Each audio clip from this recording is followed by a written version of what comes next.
So hello good morning. और मैं आ चुका हूँ अगेन उसी पार्क में, एक दूसरी सुबह। सब यहीं पर, ना जाने क्या ही कर रहे हैं हम यहाँ, सिर्फ वॉक करने आते हैं और अब जा रहे हैं। सारा सब कुछ कंप्लीट हो चुका है। देन घर जाके कितनी हुई है? Almost 2000 steps. ठीक है, कोई दिक्कत वाली बात नहीं है। अब चलेंगे घर पे, फिर खाना बनाएंगे, खाना खाएंगे, देन थोड़ा काम, देन जिम, देन एडिटिंग, फिर काम, फिर खाना, फिर सो जाना। यही जिंदगी चल रही है अभी के लिए। और अभी चलता है पहले घर पे, उसके बाद कुछ पका के खाते हैं। मुझे लगा नींद आ रही है तो थोड़ी कॉफी बना लूं, फिर पता चला कि कॉफी खत्म हो गई है। अब जाऊं पहले कॉफी लेके आऊं, बाहर जाके कॉफी लानी पड़ेगी पहले। चलते हैं।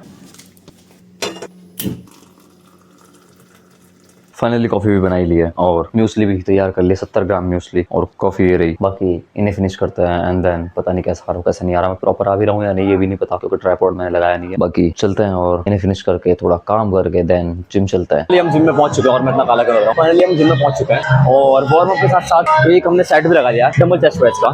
और अब मैं एक और सेट लगाऊंगा जो कि सिर्फ और सिर्फ चेस्ट के लिए 4 सेट लगाऊंगा, जिसमें होंगे 2 डंबल प्रेस और 2 केबल फ्लाइज। तो सबसे पहले डंबल प्रेस का एक सेट लगा लेते हैं, देन उसके बाद मूव करूंगा दूसरी एक्सरसाइज पर जो होगी हमारी साइड रेसेस, केवल साइड रेसेस। पहले डंबल लगा लेते हैं जो कि चेस्ट प्रेस होंगे। और अभी ये डंबल ढूंढ रहे हैं, नहीं 750 डंबल नहीं मिल रहे, वो लगवाता है। मैं 20 केजीज ईच साइड लेके चलता हूँ। डंबल से साइड रेसेस लगा लेते हैं, सॉरी साइड रेसेस बोल रहा हूँ, dumbbell press.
I don't know आवाज आ रही है या नहीं, आ रही होगी। तो मेरा सिंपल फॉर्मूला है, कोई भी एक आइसोलेशन मूवमेंट करते हैं, अगर मैं कोई भी आइसोलेशन मूवमेंट कर रहा हूँ, जैसे कि चेस्ट फ्लाई करी थी, मैं ज्यादा तेज बोल रहा हूँ शायद, जैसे कि चेस्ट फ्लाई करी थी अभी मैंने, तो वो एक आइसोलेशन मूवमेंट है। आइसोलेशन मूवमेंट जो उसे कहते हैं जो सिर्फ और सिर्फ एक ही मसल को टारगेट करे, लाइक चेस्ट फ्लाई हो गए, साइड रेसेस हो गए, ऐसी चीजें छोटी छोटी। और कंपाउंड मूवमेंट उसे बोलते हैं लाइक चेस्ट प्रेस, उसमें चेस्ट तो ट्रेन होती है, लेकिन कहीं ना कहीं शोल्डर्स और ट्राइसेप्स भी ट्रेन होते हैं, थोड़े मात्रा में ही सही या थोड़ी क्वांटिटी में ही सही होते हैं। लाइक ये वाली ही चेस्ट प्रेस ले लेते हैं, मशीन है लेकिन ये तो, पर इसमें भी ट्राइसेप्स और शोल्डर पे आता है, तो ये कंपाउंड मूवमेंट होती है। लाइक लेग प्रेस, ये भी कंपाउंड होती है। और एक्सटेंशन जो करते हैं वो होती है अभी, जैसे लेग एक्सटेंशन ये वाली, ये होती है आइसोलेशन मूवमेंट। तो आइसोलेशन मूवमेंट में मेरा जो रेप रेंज होती है वो होती है 8 से 12 के बीच में फेल करना, और जो कंपाउंड में होती है वो होती है 6 से 10 के बीच में फेल करना। तो मैं वेट ऐसा ही चुनता हूँ, तो इसलिए मैंने अभी 25 kg ईच साइड लगाया था चेस्ट फ्लाई में, जो कि केबल चेस्ट फ्लाई लगाई थी मैंने, या ऐसे बटरफ्लाई तो कहेंगे नहीं, केबल चेस्ट फ्लाई में, ठीक है। तो उसमें मेरे कितने निकले मुझे पता नहीं, लेकिन जैसे ही 2 सेट लगाता हूँ मैं, दोनों में ही 12-12 हो जाएंगे, वैसे ही या तो मैं 5 बढ़ा दूंगा, अगर मेरे कैपेबल नहीं होगा 5, अगर 5 बढ़ाया मैंने, लाइक 30 कर दिया उसे, 30 each side, 30 kg each side कर दिया, और कैपेबल नहीं हूं मैं 8 रैप निकालने के, तो मैं उसमें उसे कम करके 2.5 ऐड करूंगा पहले। लाइक ऐसी छोटी छोटी प्लेट्स, जैसे ये रखी है ना, सॉरी उधर, ऐसी छोटी छोटी प्लेट्स ऐड करूंगा, तो धीरे धीरे प्रोग्रेस करूंगा। या फिर अगर इससे भी नहीं होता तो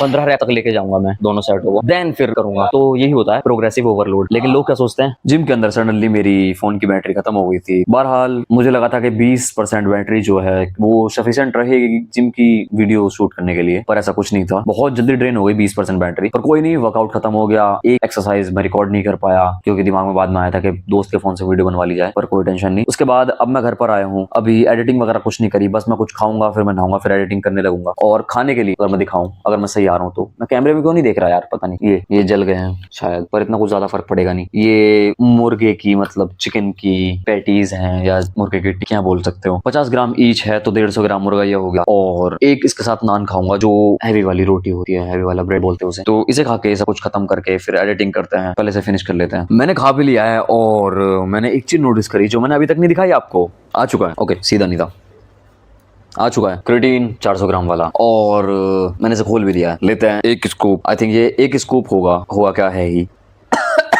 ये बहुत ज्यादा रिस्की है ऐसा क्रिएटिन लेना, बहुत ज्यादा रिस्की है ऐसा खाना, इसीलिए प्रॉपर किसी ग्लास में मिला के या किसी ऐसी चीज में मिला के, शेकर में, प्रोटीन शेक के साथ या कैसे भी। ब्रो फक, मैं जिम जाने से पहले खा के गया था क्रिएटिन, और अब याद आया मैंने दोबारा खा लिया। ग्रेट, क्या कर रहा हूँ मैं जिंदगी में। चलो अब एडिटिंग पे चलते हैं, बेचारा सूनी पड़ी है ये जगह भी, जाके लगते हैं इस पे। ओके, खाना वाना खाने के बाद ये एडिटिंग चल रही है, और न जाने क्या हुआ एसी में, इसके अंदर बहुत अजीब स्मेल आ रही है, और ऐसा लग रहा है कि जैसे इसके अंदर का कंप्रेसर के अंदर का जो ऑयल होता है वो निकल गया सारा, बहुत अजीब स्मेल आ रही है, और ऊपर से लाइट चली गई है, तो मैंने पंखा भी बंद करके रखा है। गर्मी में एडिटिंग कर रहा हूँ, जो कि अभी पूरी नहीं हुई, लेकिन लगभग मतलब ऑलमोस्ट पूरी हो चुकी है। कोई दिक्कत वाली बात नहीं है, इसे पूरा करते हैं और बंद करते हैं इसे पीसी को एक्सपोर्ट करने के बाद, और थोड़ा मोड़ा काम करते हैं, फिर वापस काम से आते हैं लगभग 7 बजे करीब। अभी तो 4 बज रहे हैं, अगर सही से दिख रहा हो तो, अभी 4 भी नहीं बजे, मतलब 3:45 हो रही है। और अगर मैं इसमें दिखाऊं उसमें अभी दिखेगा नहीं, जब तक ये हटेगा नहीं। कोई दिक्कत वाली बात नहीं है, इसे करते हैं खत्म, रैप अप करते हैं सबको, देन चलते हैं काम पर। काम वाम से वापस आकर कुछ खाने का प्रोग्राम बनाया था, और 4 अंडे, उसके साथ खाने के लिए कुछ नहीं था, तो आई वाज थिंकिंग कि कुछ ऐसा खाया जाए जो बेहतर हो, कुछ रिवॉर्डिंग हो, कुछ रिवॉर्ड की तरह, क्योंकि इतनी ज्यादा मेहनत करता हूँ मैं और इतने ज्यादा स्ट्रिक्ट रहता हूँ डाइट पर, जो कि मैं जल्दी से कुछ खाता नहीं बाहर का, या बाहर का कुछ भी ऐसा। तो मैंने सिंपल से सिंपल चीज देखी जो कि ज्यादा कैलोरीज वाली भी ना हो और ज्यादा नुकसान देने वाली भी ना हो, तो मैं लेकर आया हूँ रोल, जो कि ये है 2 टोटिया रोल। इसके अंदर सिर्फ और सिर्फ मैदा का है, लेकिन मानता हूँ इस चीज को, ये मैदा का टोटिया है, और इसके अंदर वेजीज है और रेड चिली सॉस है, एंड दैट्स इट। ये जो मैदा है और इसके ऊपर जो रिफाइंड ऑयल लगा होगा, सिर्फ यही अनहेल्दी है, बाकी सब कुछ बेहतरीन है। और उसके साथ मैं खा रहा हूँ 4 अंडे, जो कि मैंने विदाउट सॉल्ट, विदाउट किसी चीज के मैंने बनाए थे, देसी घी के अंदर। आई डोंट नो व्हाई मैंने कुछ नहीं डाला, शायद इसके साथ खा रहा हूँ इस वजह से, पर दिखाता हूँ फिर भी। ये रहे 4 अंडे, थोड़े अजीब लग रहे होंगे मानता हूँ, कोई दिक्कत वाली बात नहीं है। इन्हें खाते हैं, इन्हें फिनिश करते हैं, देन सोते हैं, क्योंकि वक्त भी 9 बज चुके हैं, और ये साली इतनी देर से एसी चल रही है और अभी तक ठंडा नहीं करा, मुझे पसीने आने वाले हैं, और अभी आके बैठा हूँ थोड़ी देर के लिए। भाई बहुत जिंदगी खराब है, पर कोई दिक्कत नहीं है, आपके लिए वीडियो आती रहेगी। वीडियो पसंद आए तो लाइक करना, नहीं पसंद आए तो भी लाइक कर देना भाई। फिर मिलते हैं जल्दी, अगर किस्मत में हुआ तो ऐसे ही मिल जाएंगे, नहीं तो सब्सक्राइब कर दो तो फिर तो मिल जाएंगे। बाय।